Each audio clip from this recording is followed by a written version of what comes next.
Hey everyone, I finished watching the next VR Troopers episode. Uh, Crap, I don't remember the name of it. Field Goal, I think? Yep, Field Goal. I'm not a big sports guy, so whenever a sports themed episode or something comes up, I'm usually kind of disappointed, but this one doesn't really have a whole lot to do with football, except when it does. Anyway, there's a reality barrier break under a football field, and some Scugs are building some kind of device. I guess maybe it's a bomb to blow up the barrier, but the troopers don't really do anything with the device the Scugs are fiddling around with the whole time. Anyway, there's a football game going on. The coach turns a corner, he bumps into the Scugs, and he's like, "Hey, what are you guys doing?" And then they trap him in a photograph for some reason. It's such a weird thing. Like, they suddenly pull out this wacky looking gun, they shoot a laser at him, and then he's a photo. Then they take the photo, they plug it into the gun, and they don't use the gun on anybody else. They don't use the photo for anything. It's really weird. I don't know what that was all about. Was that just something that happened in Metalder or Spielbahn? That, like, in one of the episodes, there's people getting trapped in photographs or something? Doesn't really have anything to do with anything, but it's a neat visual. It's just weird. So then, let's see. Okay, it turns out that the coach, they got kidnapped. His team was going to be interviewed by Caitlin for a newspaper story, and Percy is going to be interviewing the rival team that's going to be facing them in a game sometime soon. Okay, moving on from that because it's not very important. Caitlin asks Ryan to be a substitute for the coach because Ryan used to be a star player. And so then he takes the team to the football field, but suspiciously closed. There's a sign that says for resodding. And so then the team leaves, then Ryan and the other troopers go to investigate, and then they confront the Scugs. They defeat the Scugs. They return to Tao Dojo, where Ryan uses some karate inspired training for the football team. Alright. I seem to remember that didn't work for Tommy back in Mighty Morphin when, what was it? He was trying out for the football team even though he didn't know anything about football, and Ernie's trying to train him, and Tommy keeps accidentally, like, jumping to try and kick Ernie. So anyway, Ryan receives a note telling him to come out alone to find the missing coach. He follows the instructions and finds Grimlord's monsters, and then in a fight he cuts off this robot's hand, and inside the hand is a memory chip. He takes the memory chip to Hart's lab, JB analyzes it, and some parts of the plot get really complicated, and I'm thinking that they probably were taking a lot of influence from Metalder or Spielbahn, things that happened there, because I can't imagine this was all, like, flowing naturally from the writer over here for VR Troopers.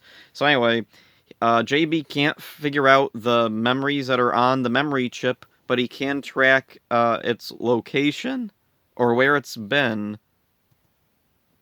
Okay, so anyway, it came from the football field. So JB rushes to the field and he finds the device that the Scugs were working on, and then him and Caitlin are transported through the device to a battle with a football monster. It's a monster with a big football on his head, which he can take off, throw, and it blows up, and he apparently has just infinitely regenerating football heads. Alright.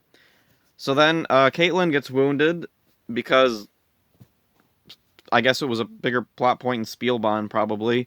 JB's trying to defend her while defeating the monster, and then, meanwhile, the football game is starting. Ryan's at the football team, and the points are tied, and they're wondering what to do because they need to get one more point or whatever, however football works, I don't know.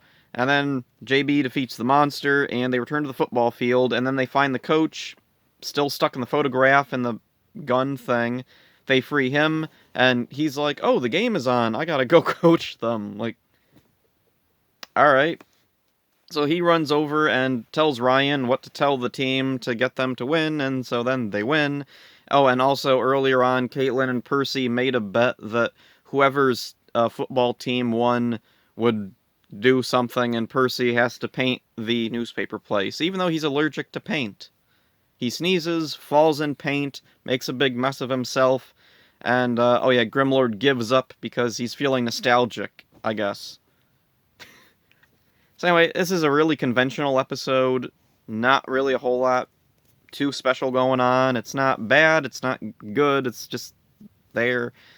It's got some entertaining parts. I could totally see if I was a kid, I'd be into this episode. This feels like a really early episode, especially with the ending with Grimlord just giving up out of nowhere. Like, he didn't have to give up. He can totally try this again. The troopers never destroyed the device, did they? That the Skugs were fiddling around with the whole episode? Or did they? Now I can't remember. Did they actually, like, do anything to the whatever that was? I don't think they ever explain what it is either.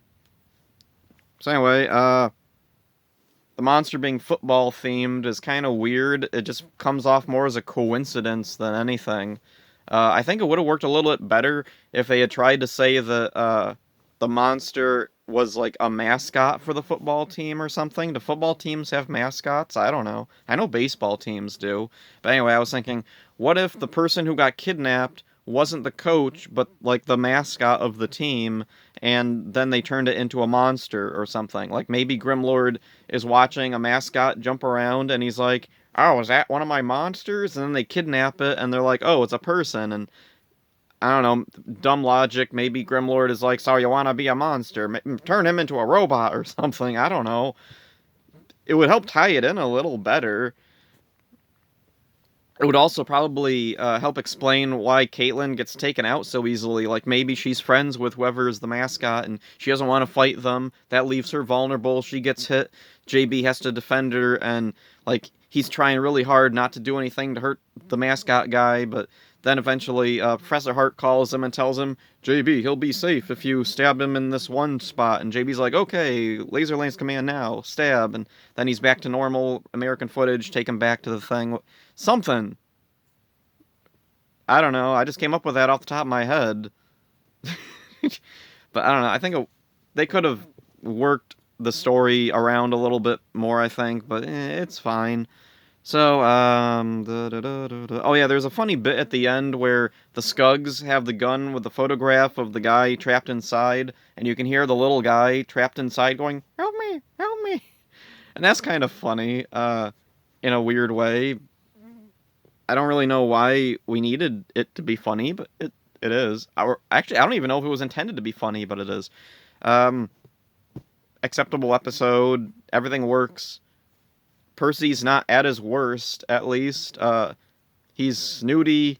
He sneezes himself into a big mess. It's not an ideal use for him, but it's definitely better than how stupid he's become lately. So that's it for this one. Kind of a short one. Hope you enjoyed it. See ya.